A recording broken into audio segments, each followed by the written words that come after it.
बाकी और कौन है मुझे बता दीजिए। आप दिक्कत क्या है कि आपके यहां पढ़ने लिखने की परंपरा है नहीं, कोई बड़ा इतिहासकार है नहीं, इसलिए आप चीजों को डिलीट करना चाहते हैं। आप गांधी को हटाना चाहते हैं। इससे क्या विचारों का द्वंद्व आप नहीं मानते? आप करें सावरकर ने, वीर सावरकर ने एक पैरेलल हिस्ट्री लिखने की कोशिश की, वो उनके विचार भी तो हो सकते हैं। मैं सावरकर की बात नहीं कर रहा हूं, मैं आरएसएस की बात कर रहा हूं। अच्छा, और क्योंकि जब सावरकर का जिक्र आएगा तो आरएसएस के लोग बहुत तगड़ा भी दिखते हैं उसमें, और अगर अभी बता दूं तो भागने खड़े हो जाएंगे। ये सकते हैं, मैं गारंटी के साथ करता हूं कि ग्लोबली रिकॉग्नाइज्ड एकेडमिक वर्ल्ड में रिकॉग्नाइज्ड हिस्ट्री नहीं लिख सकते ये लोग। अगर हो सकता तो 100 साल के अंदर इतिहास लिख देते। मैं ये, क्योंकि प्रॉब्लम क्या है, प्रॉब्लम बहुत सीधी सी है कि जहां पढ़ने लिखने की बात होगी तो एक आदमी क्वेश्चन करेगा, क्योंकि संघ के अंदर क्वेश्चन करने की परंपरा नहीं है। एक श्री राम जन्मभूमि का विषय जब आया और वो Lucknow bench of Allahabad high court में था, तो दोनों पक्षों से कहा गया अपने अपने इतिहासकार लेके आइएगा। हमारी तरफ से गए डॉक्टर हर्षनारायण श्रीवास्तव थे, एसपी गुप्ता थे, ग्रोवर साहब थे, डॉक्टर देवेंद्र स्वरूप थे।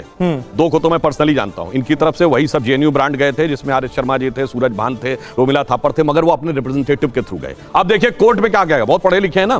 कोर्ट से कहा गया कि साहब ये बताइए, ये एंशिएंट इंडिया का विषय आप में से कितने लोगों का विषय एंशिएंट इंडिया है? उन्होंने कहा जी हम नहीं जानते। दूसरा उन्होंने लिखित में दिया, ये आर्कियोलॉजी और कल्चर दो विषय होते हैं, ये खुदाई से रिलेटेड विषय है। उन्होंने कहा जी आर्कियोलॉजी हमारा विषय नहीं। अब आगे की मजेदार बात देखिए, दो सारे डॉक्यूमेंट दो ही लैंग्वेजेस में थे, फारसी में और संस्कृत में। ये जितने बाबरी मस्जिद की तरफ से तथा कथित लेफ्टिस्ट गए थे, इन्होंने कोर्ट में रिटन में दिया है कि ना हमें फारसी आती है ना संस्कृत आती है। गजब है साहब, ना आर्कियोलॉजी आती है ना लिटरेचर आता है, मतलब ना लिखाई आती है ना खुदाई आती है, और दावा ये कि सारी खुदाई आती है। अच्छा बात नहीं है। जय हिंद दोस्तों। तो आशुतोष यानी कि ये सफेद बालों वाला जो अंकल है, वो हमेशा जाना जाता है आरएसएस से। इसे पता नहीं किस तरह की चिड़ है, हो सकता है इसके सफ़ेद बालों में कुछ आरएसएस का ही हाथ रहा हो, और इसके काले चेहरे में भी उन्हीं ने कुछ गड़बड़ कर दी हो, इसीलिए हमेशा आपको दिखेगा संघ परिवार को टारगेट करता हुआ। संघ को ही टारगेट करता है, बीजेपी और संघ इसके मेन टारगेट पर रहते हैं। और ये बात करेगा मैं तो सरकार से सवाल कर रहा हूँ, ये कर रहा हूँ, वो कर रहा हूँ। ये कभी भी इसे, अभी हालांकि ऐसा नहीं है कि पूरे देश में बीजेपी ही हो, संघ परिवार ही पूरे देश में सत्ता चला रहा हो। कई राज्य हैं जहाँ पर अदर सरकार हैं, कभी भी एक डिबेट दिखा दीजिए जिसमें ये उन लोगों पर सवाल कर रहा हो, कभी नहीं करेगा, क्योंकि इसका टारगेट संघ परिवार है। अब संघ परिवार का टारगेट यानी कि हिंदुओं को टारगेट करना, हिंदुओं को ये टारगेट कर रहा तो हो सकता है कम्युनिस्टों और इस्लामिस्टों से इसका कुछ संबंध हो, ऐसा ही कुछ हो सकता है। लेकिन आज सुधांशु त्रिवेदी के हत्थे चढ़ गया है, तो इसका काफ़ी ज़ोरदार तरीके से उन्होंने मंजन किया है। तो चलिए आगे डिबेट में देखते हैं इस सफ़ेद बालों वाले अंकल की बेइज्जती को। बहस में मुझे दिक्कत इस बारे में नहीं है। जब बीजेपी की सरकार आएगी वो अपने हिसाब से इतिहास को लिखने की कोशिश करेंगे, अपने हिसाब से इतिहास को बताने की कोशिश। लेफ्ट आएगा अपने हिसाब से करेगा, उसमें कोई दिक्कत नहीं है। जो मध्य मार्ग अपने हिसाब से करे। दिक्कत क्या है? दिक्कत यह है कि मैं तो 100 साल से आरएसएस के होने वाला है।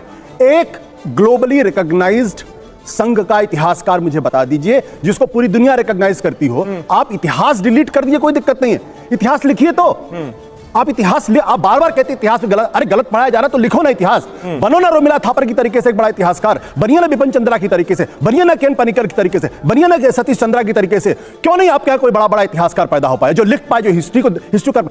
एकमात्र इतिहासकार जो बीजेपी आरएसएस के तो नहीं है, वो है हिंदू महासभा के, वो वीर सावरकर। आप उनकी किताब पढ़ लीजिए, 6 ग्लोरियस एपोक्स ऑफ इंडियन हिस्ट्री। आपको पता चलेगा कि पैरेलल हिस्ट्री लिखने की कोशिश की गई। आप उनका 1857 का जो युद्ध है, जो लड़ाई, जो स्वतंत्रता का वो है संग्राम, वो पढ़ लीजिए, आपको समझ। बाकी और कौन है मुझे बता दीजिए।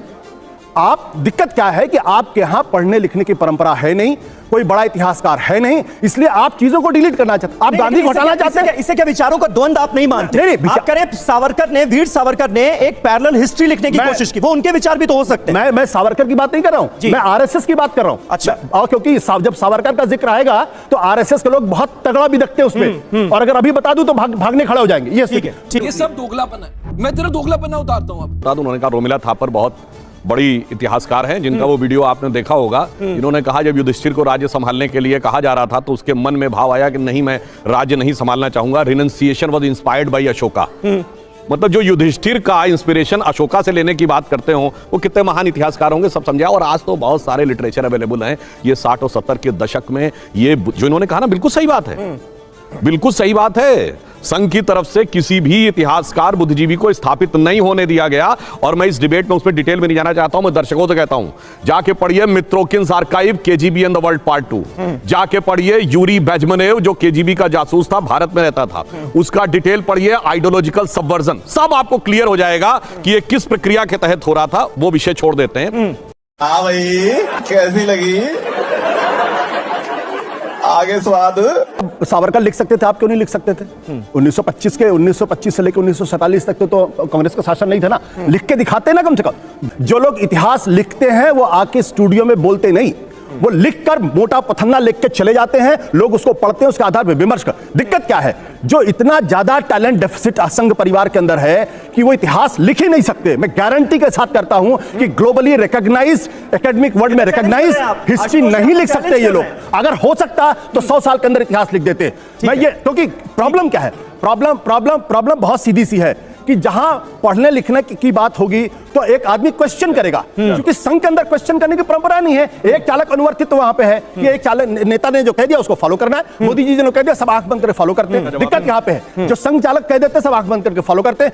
अबे शक्ल तेरी बवासीर जैसी, बातें तो अच्छी किया कर। क्वेश्चनिंग नहीं है, इसीलिए आज हिंदुस्तान के अंदर हर जगह वॉइस ऑफ डिससेंट को क्रश किया। ठीक है, ये बड़ी बात आपने कही सुधांशु जी। सुधांशु जी इसका जवाब देना चाह रहे हैं। हालांकि मैं प्रोफेसर वार्ष्णेय के पास जाना चाह रहा था, लेकिन सुधांशु जी एक छोटा सा जवाब दे दिए। वो ये कह रहे हैं कि एक विचारधारा है जो कि थोपने की कोशिश की जा रही है। करता हूं कोर्ट की प्रोसीडिंग जी, कि राम जन्मभूमि का विषय जब आया और वो Lucknow bench of Allahabad high court में था, तो दोनों पक्षों से कहा गया अपने अपने इतिहासकार लेके आइएगा। हमारी तरफ से गए डॉक्टर हर्ष नारायण श्रीवास्तव थे, एसपी गुप्ता थे, ग्रोवर साहब थे, डॉक्टर देवेंद्र स्वरूप थे। दो को तो मैं पर्सनली जानता हूं। इनकी तरफ से वही सब जेएनयू ब्रांड गए थे, जिसमें आर एस शर्मा जी थे, सूरज भान थे, रोमिला थापर थे, मगर वो अपने रिप्रेजेंटेटिव के थ्रू गए। अब देखिए कोर्ट में क्या गया, बहुत पढ़े लिखे हैं ना। कोर्ट से कहा गया कि साहब ये बताइए, ये एंशिएंट इंडिया का विषय आप में से कितने लोगों का विषय एंशिएंट इंडिया है? उन्होंने कहा जी हम नहीं जानते। दूसरा, उन्होंने लिखित में दिया ये आर्कियोलॉजी और कल्चर दो विषय होते हैं, ये खुदाई से रिलेटेड विषय है। उन्होंने कहा जी आर्कियोलॉजी हमारा विषय नहीं। अब आगे की मजेदार बात देखिए, दो सारे डॉक्यूमेंट दो ही लैंग्वेजेस में थे, फारसी में और संस्कृत में। ये जितने बाबरी मस्जिद की तरफ से तथा कथित लेफ्टिस्ट गए थे, इन्होंने कोर्ट में रिटन में दिया है कि ना हमें फारसी आती है ना संस्कृत आती है। गजब है साहब, ना आर्कियोलॉजी आती है ना लिटरेचर आता है, मतलब ना लिखाई आती है ना खुदाई आती है, और दावा ये कि सारी खुदाई आती है। अच्छा बात नहीं है। भारतीय जनता पार्टी जो सत्ता में है उसके राष्ट्रीय प्रवक्ता सुधांशु त्रिवेदी ये कह रहे हैं फालतू है। मेरा तर्क ये है, जो फालतू उसको हटा दीजिए, जो महत्वपूर्ण है भारत के इतिहास को सुख रखिए। इसमें कहा, मैं तो आपके साथ हूं। आप 16 साल हो गए, अटल बिहारी वाजपेयी ने 6 साल प्रधानमंत्री थे, 9 साल से नरेंद्र मोदी जी, क्यों नहीं हटा रहे आप इसलिए नहीं हटा रहे हैं क्योंकि आपको गांधी जी से दिक्कत है।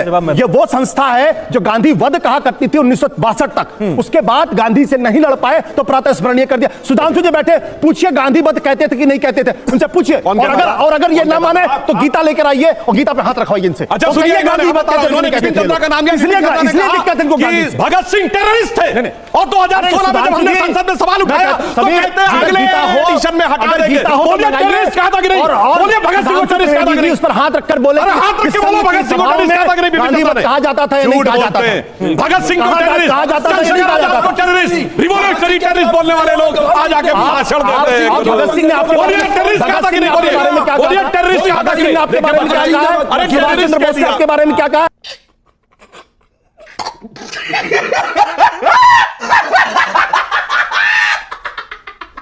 और इनकी एक बात का मैं जवाब देने बिल्कुल आपको जवाब देने का एक बात आपको जवाब देने का पूरा मौका मिलेगा, लेकिन मैं देख रहा हूं सर, बात कहता हूं कंपोजिट कल्चर कहा ना, मैं दर्शकों से कह रहा हूं, इन लोगों से नहीं, बच्चों से पूछिए सिर्रा अकबर का नाम किसने सुना है? दावे से कहता हूं 10 में 9 को पता ही नहीं सिर्रा अकबर कहां है।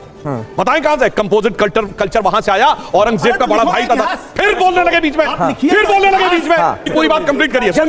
जिसको आप कंपोजिट कल्चर कहते हैं, तथाकथित गंगा जमुनी तहजीब कहते हैं, मैं कहना चाहता हूं उसकी शुरुआत कहां से होती है? दारा शिकोह, जो औरंगजेब का बड़ा भाई, उसने किताब लिखी मंजुमल बहरीन, जिसका अर्थ होता है 2 समुद्रों का मिलन। उसने उसमें इस्लाम और हिंदू धर्म के बारे में बहुत सी अच्छी बातें लिखी। उसने उपनिषदों को पढ़ा, उपनिषदों का फारसी में अनुवाद कराया और उसका नाम रखा सिर्रे अकबर, यानी वर्ड्स ऑफ गॉड। उसे इतिहास की जनरल किताबों में नहीं सीधे, जिसने इतिहास विषय के रूप में नहीं पढ़ा उसे नहीं पता दारा शिकोह कौन है। दारा शिकोह का सर काटने वाला, बोलने दीजिए ना उनको, नाम सबको पता। एक मिनट वाजपेयी साहब, इसलिए बोलने मैंने कहा ठीक ये है, हकीकत है। ठीक है, ठीक है। अब बताइए सिर्रे अकबर किसी को नहीं पता, इसलिए मैंने दर्शकों से पूछा। ठीक है। किसी को सिर्रे अकबर नहीं पता होगा। ठीक है, ठीक है जी। हाँ, अब बोलिए मेरा कहना ये है, हाँ। क्यों नहीं दारा शिकोह को पढ़ाया? एक मिनट। वो तो अच्छा काम किए थे भाई। एक मिनट सर, अब आप बोले तो मैंने ठीक नहीं है बोला। सर, बोलिए आशुतोष जल्दी। 16 साल सरकार में रहे, हाँ। क्यों नहीं पढ़ाया आपने? सिलेबस में क्यों नहीं डाला? 16 साल रहे, अटल जी की 8-6 साल की सरकार थी। मैं तो यही तो सवाल कर रहा हूं कि भाई लेफ्टिस्टों ने अगर इतिहास का बंटाधार किया, आप पढ़ाइए। आप मुगलों के इतिहास को हिंदुस्तान के इतिहास से बाहर कर दीजिए, क्योंकि वो फालतू है। आप ये काम क्यों नहीं कर रहे हैं? क्योंकि आप शुरुआत, सर मुझे बोलने दीजिए। वो कहेंगे शुरुआत तो हो गई है, अब आप धीरे-धीरे करके हटा रहे हैं। मैं तो यूं आके नहीं बोल रहा हूं, एक बात मैं तो यहीं बैठ के। तो दोस्तों यहाँ पर होता है वीडियो समाप्त। और आशुतोष जैसे लोग भारत में बहुत हैं, कोई कमी नहीं है। जितने कह सकते हैं पाकिस्तान में आतंकवादी हैं, उतने लोग ये लोग।